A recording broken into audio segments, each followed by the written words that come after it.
Good day to everyone. On behalf of SES Consulting Services, I want to thank you for joining our webinar and welcome you to the topic of today. We'll be talking about the EU Omnibus Bill and really how it is affecting potentially both the Corporate Sustainability Due Diligence Directive and how that intersects with the Corporate Sustainability Reporting Directive.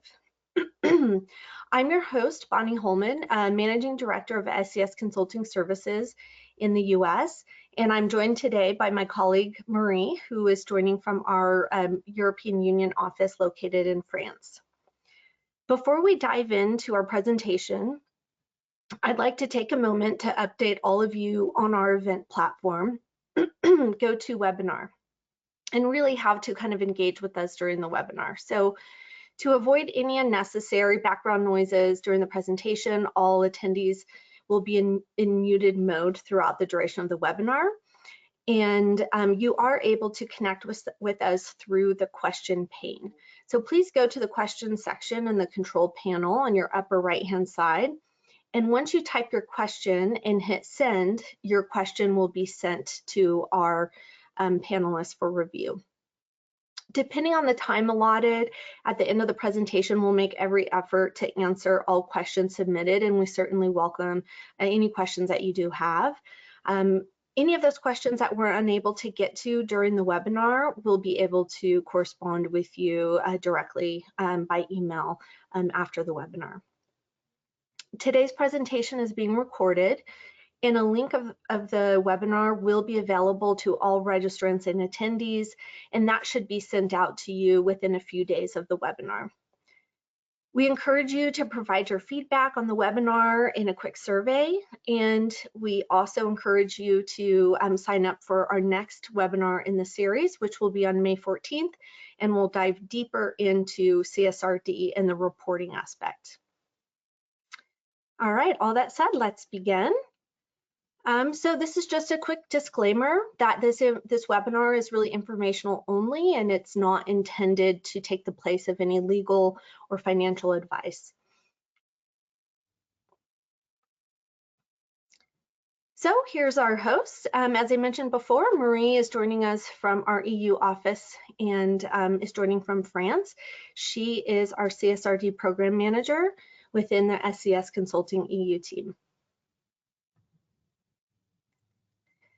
So a little bit about SCS. SCS Consulting is dedicated to offering sustainability advisory services to a wide range of clients situated globally. And really, we are the sister company to SCS Global Services, which is celebrating over 40 years. And additionally, a part of the SCS brand includes the SCS Standards Organization and the Global Heat Reduction Initiative, which brings comprehensive climate science and climate accounting towards slowing global warming impacts. SCS Consulting Services was launched in 2021, again, as a dedicated sustainability consulting business. We have offices in the US and the EU. This slide provides a summary of our core services, which include regulatory compliance and certainly focusing on the EU Green Deal regulations, amongst others. Here's our agenda for the webinar today. So we will first kind of talk about an overview of the Corporate Sustainability Due Diligence Directive. What is it? Who does it apply to, etc. Then we will go into the Omnibus bill and some of the proposed changes that may affect the CSDDD and how it intersects with other EU Green Deal laws. We're going to then dive specifically into the connections between the CSRD, the Corporate Sustainability Reporting Directive, and the CSDDD. You'll have to excuse the acronyms in this webinar. There certainly are many. And then we'll wrap up with some analysis and next steps. Great, over to you, Marie, to get us started. Great, yeah. Thanks a lot, Bonnie.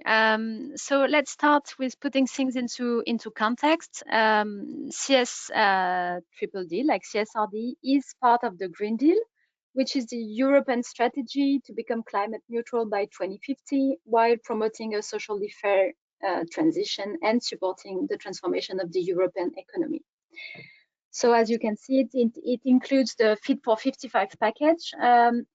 What is the Fit for 55 package? It's a set of laws aiming to reduce greenhouse gas emissions by at least 55%, so the Fit for 55, by 2030, and put the EU on the path to achieve climate neutrality by 2050. The Green Deal, as you now know, comes with a robust regulatory package targeting undertakings from all sectors. We have covered CSRD in the past webinars of this series. You probably have heard of the EU taxonomy as well, SFDR, which are other texts that are going to be amended as well, and CSDDD, which is our topic for today. CSDDD makes a very clear statement that is also very consistent with the overarching goal of the Green Deal. It aims to ensure that companies active in the internal market contribute to sustainable development and the sustainability transition of economies and societies. And I think this sentence is interesting just to set the stage, because it shows a particular vision of what the different roles of a company can be, right? So companies that operate in the EU are expected to make a contribution to the transition. So following negotiations that began in 2022, and after lengthy discussions, the Corporate Sustainability Due Diligence Directive was finally adopted in May 2024, so not even 1 year ago. Great, thanks, Marie. So CSDDD is fresh off the press, so to speak, being less than a year old, and is already being proposed to have some changes. Before we dive into those, let's take a look at the intent of CSDDD and really the major components of it. So the basic intent of CSDDD is to foster sustainability and responsible corporate behavior, not just within the EU, but within the supply chains that comprise the companies operating in the EU. In doing so, it doesn't just affect EU companies, it really is transforming global supply chains by requiring adverse impacts to be not only identified, but addressed, and doing so across multiple country jurisdictions. And by multiple, really, if you think about the EU market, we're talking about near every country would fall into this through value chain partnerships. The law requires mandatory due diligence, and it does so for a scope of companies. The EU companies that are falling under the scope of CSDDD are not necessarily proposed to be changed in terms of the size, and those include large companies that have greater than 1,000 employees. It also includes companies with greater than 450 million net revenue worldwide. And this is really showcasing the CSDDD's, international reach. Really international reach with major economic players. The non-EU companies, there's about 900 non-EU companies that will fall under the scope of CSDDD, and those include companies with a net turnover of 450 million in the EU, and that is 450 million of net revenue in the EU for 2 consecutive years. Small and medium enterprises, or SMEs, are not directly covered under CSDDD, although they very well may be covered as Tier 1 suppliers, really emphasizing the law's broader implications to the entire market ecosystem. So the directive mandates companies implement due diligence measures that really trace the value chain, and they use the term chain of activities, really ensuring that all stages of the value chain, from raw materials to finished goods, are scrutinized for risks, have impact identification occurring within the business model, with partners, and with activities that are occurring from source through the value chain, so on to the customer. One of the big components that is included in CSDDD is under Article 22, which focuses on climate due diligence. This mandates decarbonization at the company level via the development and the implementation of a 1.5 degrees Celsius climate transition plan. And this climate transition plan is including absolute targets, so that's including a company's scope 1, 2, and 3 emissions, and mandating targets for 2030, that is really that Fit for 55, in alignment with the Fit for 55 that Marie just mentioned, as well as a net zero target for 2050. It also includes a 5-year setup, so essentially targets that should be set between 2030 and 2050.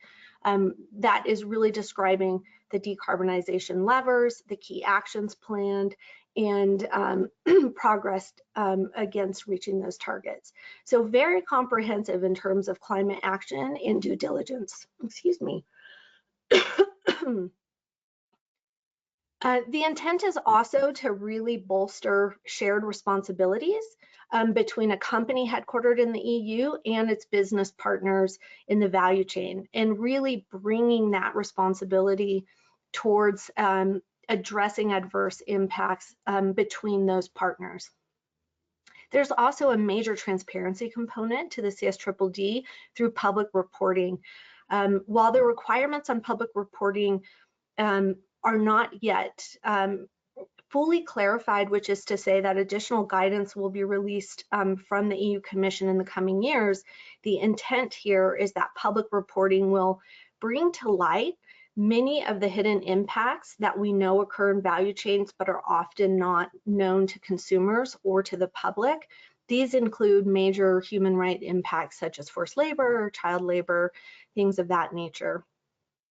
Companies will be required to report on their impacts and progress to address those impacts.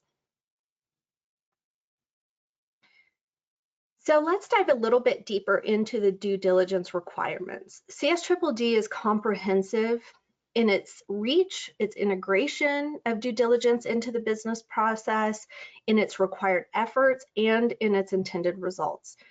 At its core, CSDDD requires companies to identify, to prevent, and mitigate, to take account for negative impacts, and to report on those.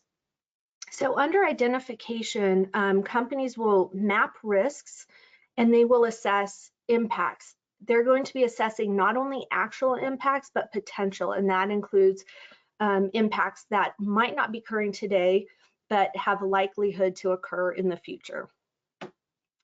It also includes those that are simply just not known, where there's not primary data, but there is a high risk profile for perhaps that region or that impact category. The focus is really on human rights and environmental impacts. So it's quite a broad topic, but it does not include a number of kind of risk categories that you might see in a broader ERM system. So what we see here is that the CSRD is really focusing on these sustainability topics that might roll up into an ER system that's looking at different types of risk and impacts from a business perspective, cybersecurity, things like that. The scope of the identification is quite broad. Again, that term chain of activity is casting a very broad net, including subsidiaries, business partners, value chain suppliers, customers, etc. The transparency is really assuring that no issue goes unnoticed, even in distant supply chains. So the next part is really ensuring that action is taken, and it's really encompassing kind of that prevention and that mitigation requirement. And this is really looking at minimizing the extent and bringing actual impacts to an end, and doing so with action plans that would roll up into a monitoring and eventually a reporting function. In terms of the scope of this, the CSDDD does specify that companies should prioritize. Essentially, they can take a prioritization and a risk-based approach in order to focus on the actual impacts and the most severe impacts. Part of this requirement as well is establishing a meaningful complaints procedure and a notification mechanism so that companies are able to continually monitor and receive information on what actual and really true impactful impacts are occurring, and be able to integrate that information into their action plans. Taking account, so carrying out meaningful engagement with stakeholders towards accountability and shared responsibility is a core intent, and there's entire sections within the CSDDD on this aspect. And this is really going to be occurring, through value chain engagement with suppliers. This includes monitoring the effectiveness of the due diligence system. It includes supplier verification and oversight mechanisms, and it includes providing remediation for actual adverse impacts. So what that means by way of example is if a company, let's say, finds that there is, is child labor occurring a couple of tiers down in their value chain, this law requires that child labor is remediated. So in other words, there's a shared responsibility to address this.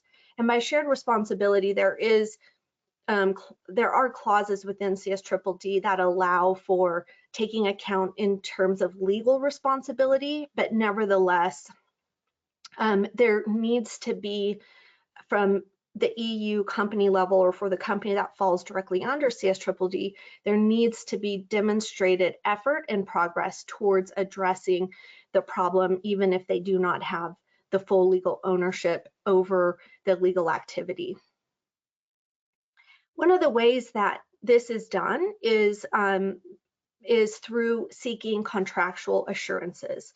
So this means including provisions within supplier contracts that partners and additional suppliers, indirect suppliers, are complying to a CSDDD aligned code of conduct. It also includes supplier auditing and verification is entered as a clause into contracts, setting up that assurance model. So on to reporting. The CSDDD does require an annual report, and the reporting obligation, really is, again, highlighting the need for transparency in the company's supply chain practices. And the intent and the function of the report is to ensure that stakeholders, regulators, investors, and the general public are informed about the actual and potential adverse impacts and really the steps taken to address those. Importantly, companies in scope of the CSRD do not need to produce additional reports. They can meet their CSDDD reporting obligation in the same report as is required for CSRD compliance. The Omnibus proposed changes will, we anticipate, further clarify the reporting function and alignment here.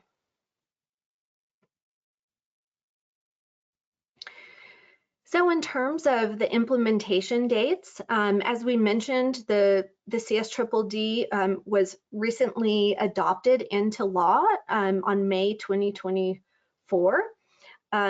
July of 2027 is the original date that EU companies needed to transpose the CSDDD into their national law.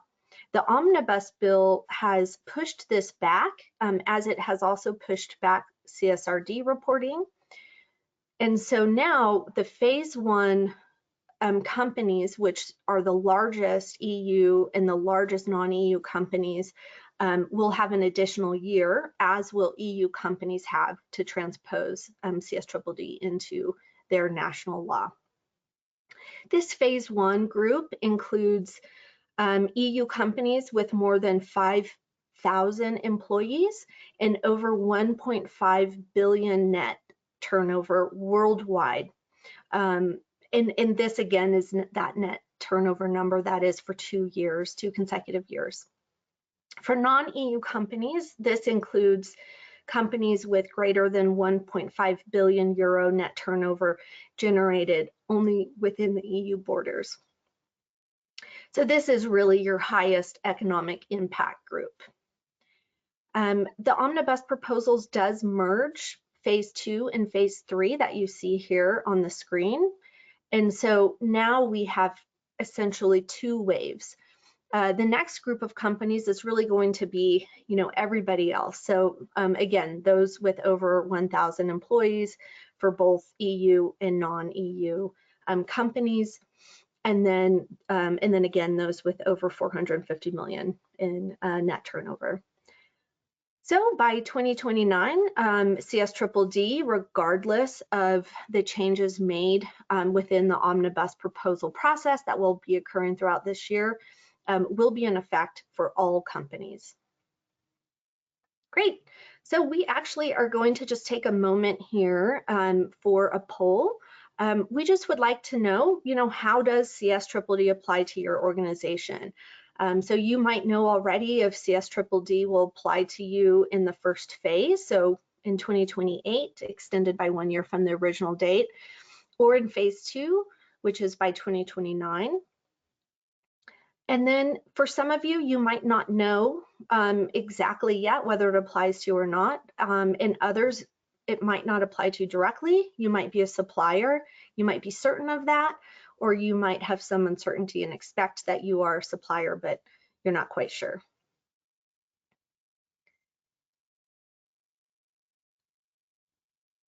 We'll just give another maybe 10 seconds for the poll. I see we've got about 33% of the webinar participants that are voting. Thank you for participating in our poll. It looks like the majority so far are those that CSRD will apply to. Oh, actually the numbers are changing, so I won't jump ahead with the results. Okay, we'll just do 5 more seconds. Great. Great, so hopefully the poll results are showing for you. It looks like 34% are headquartered outside of the EU and uncertain if CSRD will directly affect you or if you will fall under it indirectly as suppliers.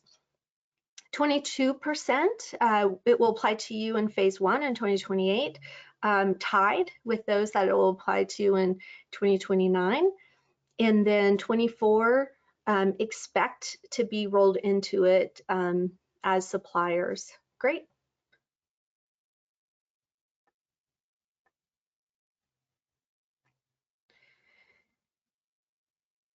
So as you can tell from the explanation of what CSDDD entails, it really does offer a broad legal foundation from which other sector and issue-based laws have already been passed, such as EUDR, which is the deforestation due diligence regulation within the EU, and are also currently proposed, such as the EU's proposed forced labor directive. It also builds on the experience of a few specific legislations that have already been passed in EU member states, such as the LKSG in Germany, which is a Supply Chain Transparency Act, which has been in enforcement since 2023, and France's, I am not going to be able to say the French term for the law in French, but their essential supply chain transparency and forced labor law. And this has been in effect since 2017. So regardless of whether any given company, falls under CSDDD directly, there are already even other legislations in the US, Canada, and elsewhere that cover due diligence, specifically around human rights and supply chain transparency topics. What CSDDD is really doing is taking a very broad foundational approach on due diligence and making that mandatory, integrating it into business. It also builds on well-established voluntary frameworks, such as the UN Guiding Principles on Business and Human Rights, and additionally the OECD guidelines for multinational enterprises on responsible business conduct. Also pulling in the ILO Declaration of Principles concerning the multinational enterprises and social policy. So that is all to say that these voluntary and international-based frameworks have already been around and have been kind of integrated into business, albeit in a voluntary manner. CSDDD doesn't change necessarily what due diligence is, although it does change the legal implications for companies who do not comply. So this legal accountability aspect is really important. Article 27 within the CSDDD sets up penalties that shall be effective, proportionate, and dissuasive. The penalties were seen as exceedingly dissuasive and represent one of the core areas where the Omnibus proposals have really sought to rebalance legal accountability with practicality. And before I turn it over to Marie to talk a little bit more about how the legal aspects are changing in terms of penalties as well as other aspects of the Omnibus bill, we have just one more poll for our audience. Yes, we are pretty curious today. We really want to know better what is going on at our audience's companies. So yes, we'd like to know if you're currently undertaking due diligence efforts or if you're planning to do so. So for some of you, you already used one of these voluntary frameworks that Bonnie just mentioned. Or maybe you're in wave 1, for instance, and you've begun to integrate CSDDD in your processes, or you've done due diligence within other frameworks, within other EU regulations, for instance, conflict minerals, etc. Or maybe you haven't carried due diligence, but you already plan to do it, or you have not started really any kind of due diligence effort. So we'll give it a few more seconds. Thanks a lot for taking part in this poll.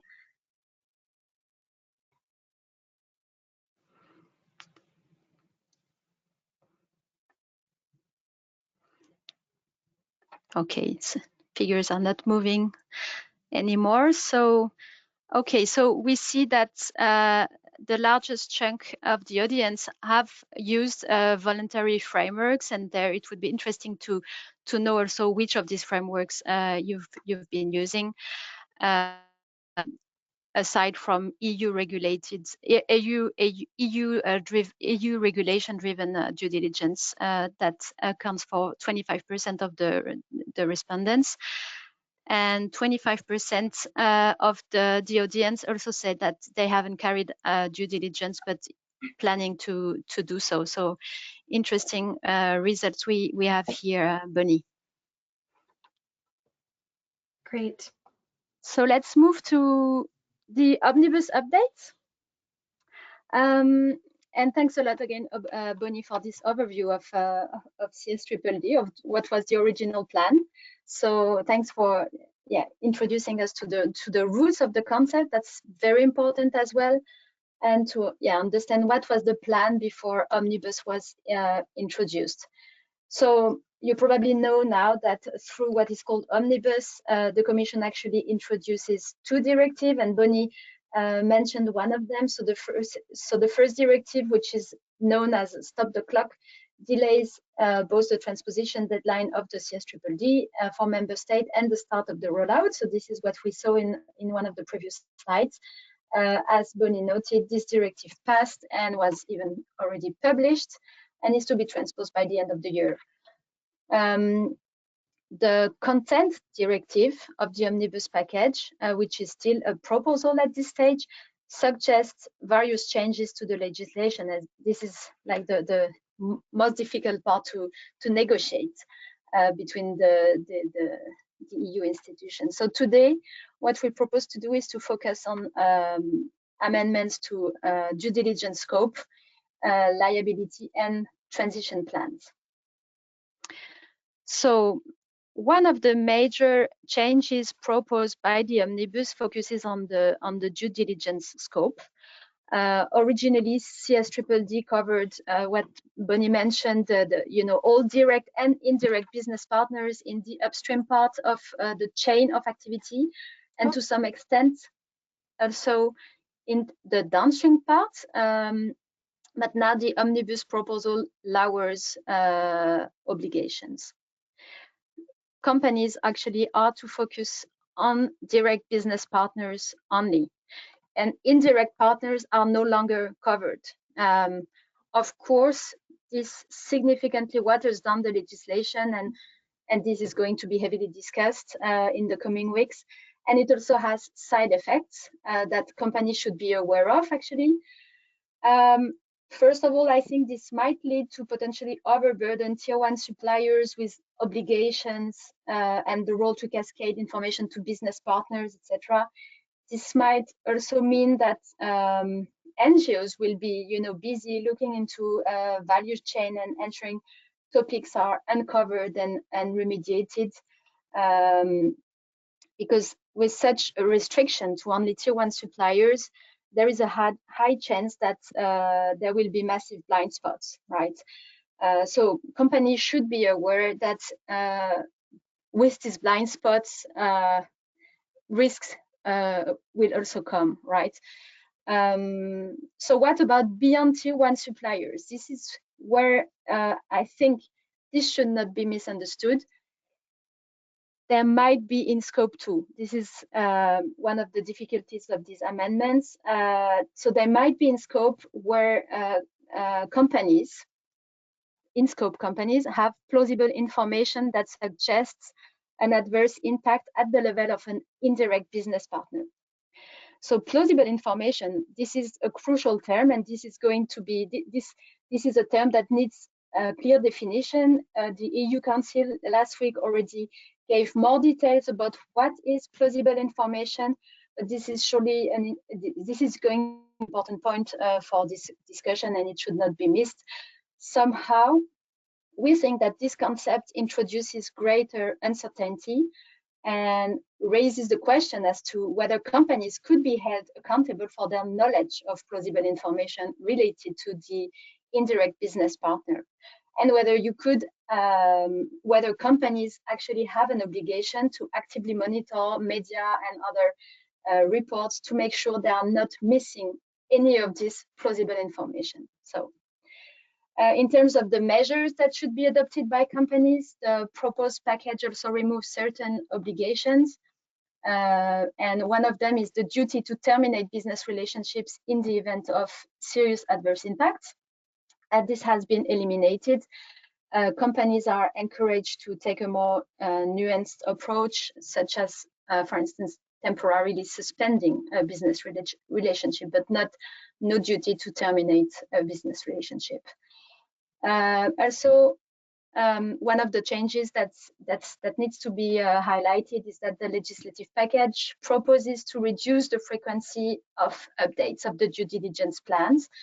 Companies will only have to assess their negative environmental and human rights impact every 5 years instead of annually. I mean, that's at least what's in the proposal as it is today. Updates are required whenever, and this is also here where we have room for interpretation, wherever there are reasonable grounds to believe that the measures are no longer adequate or effective, or that new risks may arrive. So here, I think this is a bit of a gray area. We know we live in a fast changing world. Some might describe it as a VUCA world, or even BANI world. I don't know if you have heard of this brittle, anxious, nonlinear, and incomprehensible world. One could really wonder here whether an undertaking could reasonably keep the same plan during 5 years and argue it is adequate and effective in such an environment. So here we can question whether it really is simplification or just giving undertakings more flexibility in a way, but maybe that comes with more risks. The second topic is liability. Here, there are proposed changes to liabilities. They are not neutral. The ambition of the EU was really to harmonize due diligence laws across Europe, and consequences to lack of compliance with due diligence law. And so, first of all, the Commission, this is a big change, proposes not to move forward with a unified civil liability regime. So this responsibility is going to be transferred to national level. Another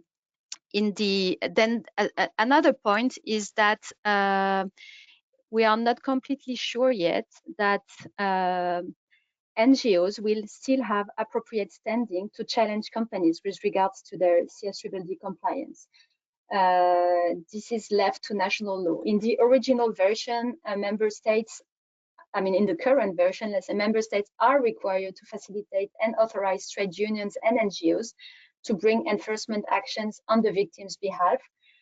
This is now potentially left to national law.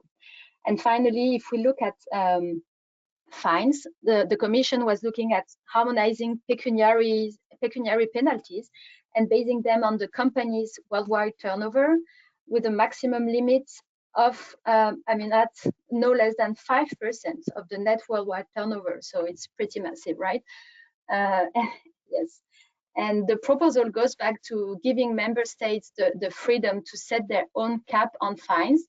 And just to give an example, according to the German Supply Chain Act that Bonnie mentioned earlier, for instance, the fines could go up to 2% of global annual revenue. So there is here a gap. So let's see what happens.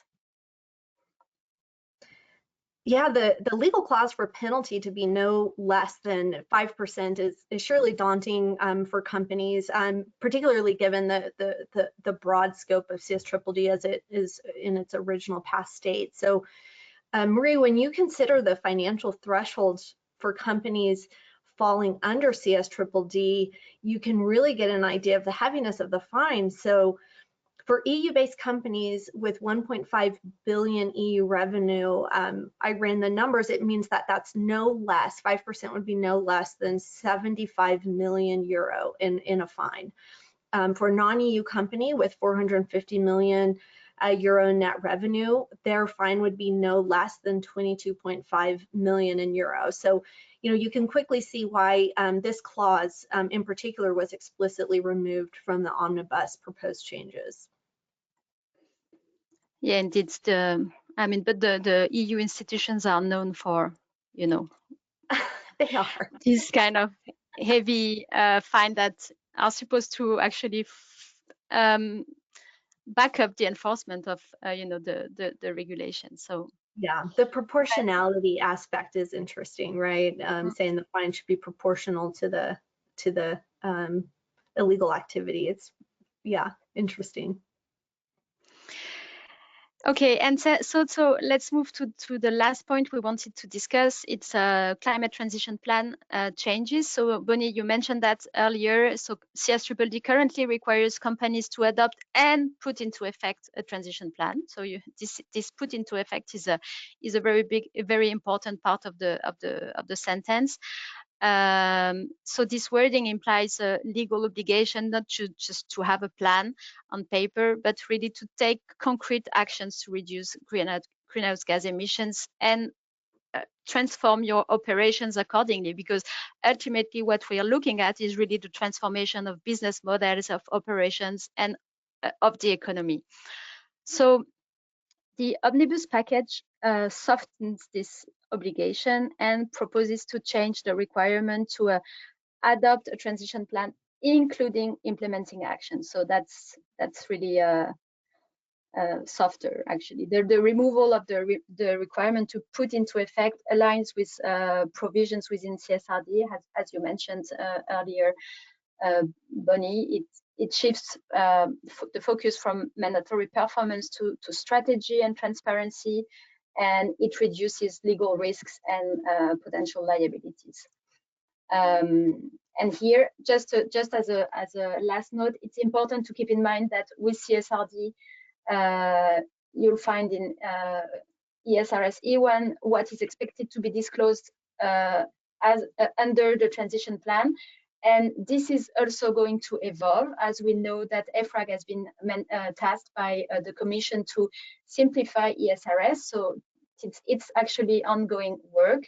EFRAG has released their work plan last week or just a few days ago, and we will have exposure drafts by summer, and then we will be able to assess how it impacts the obligations regarding transition plans. So that's it, Bonnie, regarding Omnibus updates. Great, thank you. And we'll all have to pay attention this summer with the revision progress under EFRAG. So we want to spend the rest of the time today to really talk about how CSDDD relates to reporting and CSRD. So one of the main and first places that CSDDD does relate is around the double materiality requirement to determine material topics for reporting, and specifically around impact reporting. So again, double materiality includes financial materiality and impact materiality. And for those that did not attend our last webinar, there is a recording of it, and it goes deep into double materiality and what it means and the do's and don'ts of that process. What I want to talk about is CSDDD's identification of real and potential impacts. And this really does align to EFRAG's double materiality guidance. Of course, if the Omnibus changes the impact identification to only occur for Tier 1 suppliers, that would mean there would be a real disconnect greater than what exists today. So, keeping an eye on what the Omnibus proposals determine in terms of the scope of CSDDD will be important, but nevertheless, does need to occur under CSRD. So while CSDDD focuses on a risk-based approach and prioritization based on severity and actuality, the EFRAG guidance stipulates a similar approach.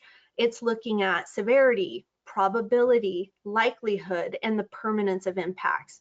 So today we've got slightly different framing and slightly different terminology, and it would be good to see more alignment between that framing and terminology in this process under the Omnibus bill and under the EFRAG revisions.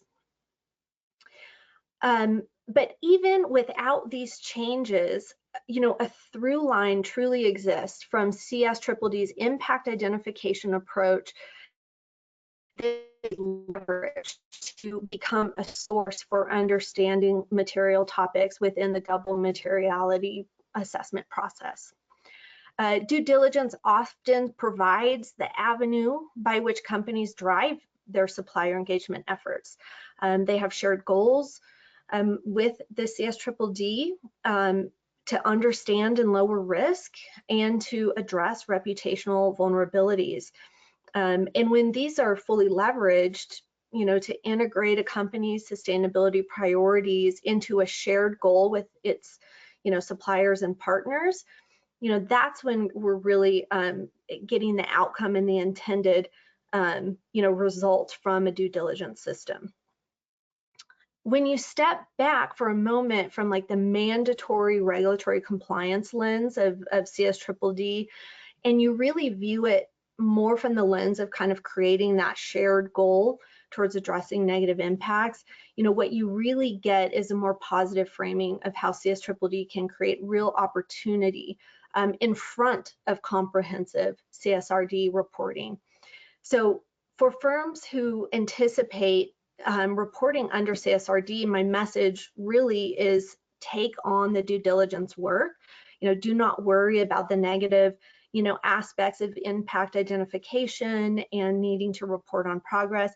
Really focus on that story and that progress you'll be able to publish and report in the coming years on real and measurable progress, right? Which is the goal around sustainability in general, and specifically since the focus is on human rights and environmental topics, this is where sustainability officers are working, right? Obviously, this work entails going beyond tier 1 suppliers, so there really does need to be some balancing within the Omnibus proposals on what is practical and what is ultimately going to generate progress, real outcomes, and the data for reporting. So under CSDDD's Article 16, there's provisions for additional reporting guidance to be adopted by 2027. This might get pushed back. I'm not sure about that to date. But this will include criteria for reporting, sufficiently detailed information, and it will also include specific criteria to be aligned with CSRD. So what we might see with the EFRAG the environmental reporting standard or CSRD, we might start to see that alignment occurring around those specific criteria. The CSDDD is very clear in its provisions that the Commission's requirements do in CSDDD and in CSRD.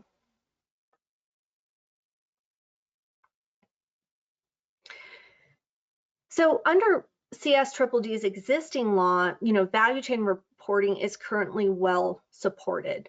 Again, we'll have to see, what is generated through the Omnibus process, and particularly around those blind spots and risks that Marie brought up.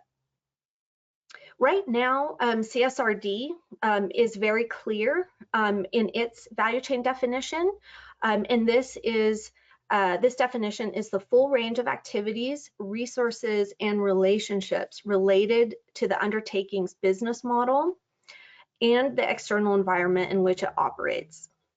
That definition aligns pretty well to looking at chain of activity. The ESRS 1 also covers both direct and indirect business relationships, meaning all tiers of suppliers and other partners that are involved in the company's activities. So at this point, and really, this aspect cannot be cut from CSRD in any revision, because this just really underpins reporting broadly, right? Companies already need to report information across their value chain. That will not change. So the CSRD does not limit value chain reporting, and it likely will not, although there might be some carving away at certain data points. It also does allow for the use of estimation. So where CSDDD, might present an opportunity to improve direct or primary kind of data gathering with stakeholders and within the value chain, CSRD does have provisions allowing for estimations. However, there's a host of reporting metrics that really do include supplier data, and of course these are ones that companies will report to where those are deemed material. CSDDD generates data, and this data represents really an important category. ESRS revisions that will be carried out this summer under EFRAG are intended to reduce the required data points by as much as 25%. So knowing that there's over 1,100 data points across the ESRS's 12 modules, you're looking at about 250 to 275 data points potentially being carved out. However, again, going back to the topics of CSDDD, these are core human rights and environmental impact topics. These are already commonly part of sustainability programs. They're also commonly reported. And so I do anticipate that the core reporting requirements will remain robust among these categories. This includes labor, climate, water, waste, materials, and biodiversity, to name a few. So certainly more to look at in terms of the timing this summer with revisions for ESRS. And the delayed kind of timelines do align a little bit better the compliance thresholds that are going to apply to companies in scope. So what I mean by that is the CSRD Omnibus proposal changes the companies in scope under CSRD to align to the above 1,000 employees, which is what CSDDD is. The change in the reporting timelines, essentially granting one additional year, moving the enforcement date to 2028, will also align reporting between the wave 2 and 3 CSRD companies and the largest companies that will be falling under CSDDD. I think we have gone one slide too many.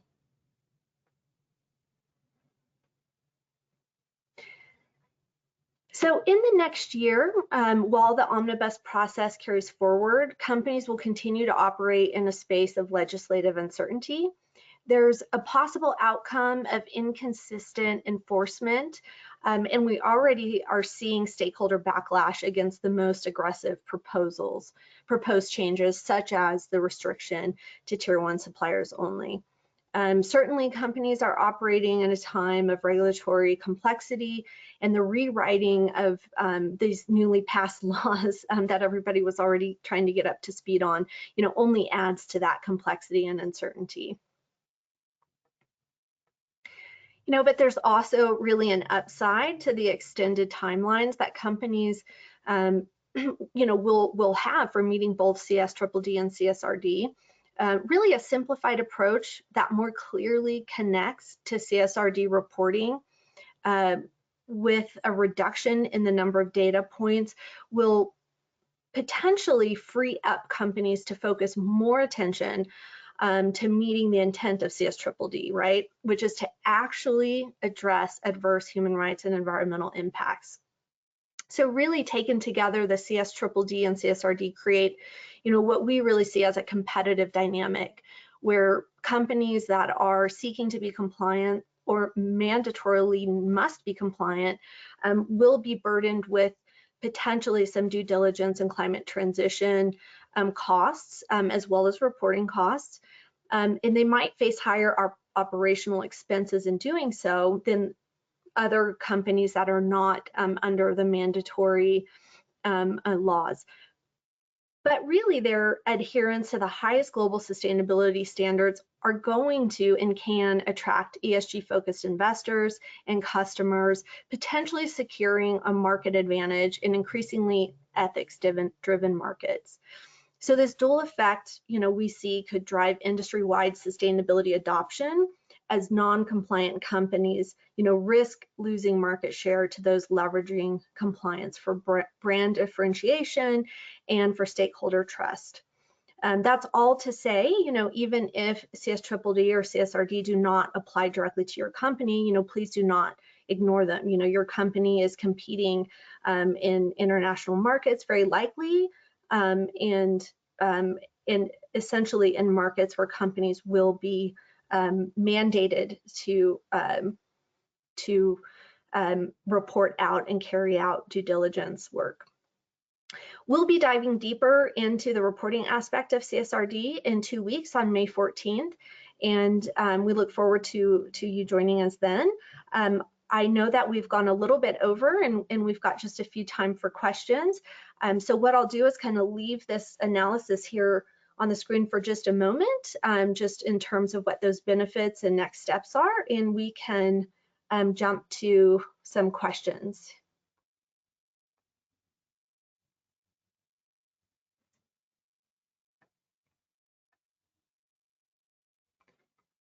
Let's see. So it looks like we've got one question here. You know, if CSDDD ends up limiting due diligence to only tier 1 suppliers, what implications does that have for achieving the climate transition plan goals for 2030 and 2050? This is a really great question. Maybe I'll start to answer it and then pass over to you, Marie, if you have anything to add. Sure. So let's just really quickly, the climate transition plan sets goals for 55% emission reductions, absolute emission reductions for 2030. So that's including your scope 1, 2, and 3 emissions, scope 3 being your value chain emissions, and then net zero by 2050. And so it really begs the question of how effective can companies be in engaging their value chain in emission reduction work, even in understanding emissions, and you know, really puts companies at a disadvantage from an engagement perspective. The other flip side of that is even if CSDDD does limit due diligence to only tier 1 suppliers, potentially companies, you know, will need to, you know, move forward in an unmandated space in order to carry out that stakeholder engagement that will be required ultimately to meet those goals, particularly given that these are absolute targets, including their value chain emissions. So it maybe in some ways the proposal to limit tier 1 suppliers contradicts the ultimate intent and the ultimate goal, right, for the new Green Deal towards a net zero 2050. So perhaps that will continue to be heavily debated as the final omnibus changes are made. Yeah, I think you're right. I think there are several issues, but in fact, the Green Deal ambition. I mean, now we really see a bit less well how the Green Deal ambition can be reached with such a limitation, right? Absolutely.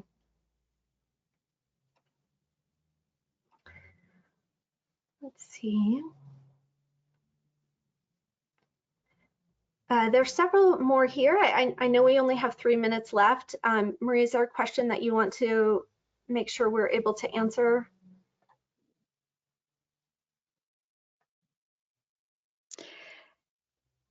Yeah, I think there are several questions regarding the shift from an EU liability frame to a national frame. This is yeah, I mean, where do you need to report if you have several offices? I believe, I mean, this might evolve, but I believe the rule is the same as with CSRD. You will report in the country where you have your main operations. The country where you generate the most revenue will be the one where you actually report. Yeah, you're correct. Yeah, so where your legal entity is incorporated will be the country where you report. CSDDD does not specify which company to report in, except to say that the country that oversees the entire kind of legal aspects of the omnibus bill apply within the country where the company is headquartered.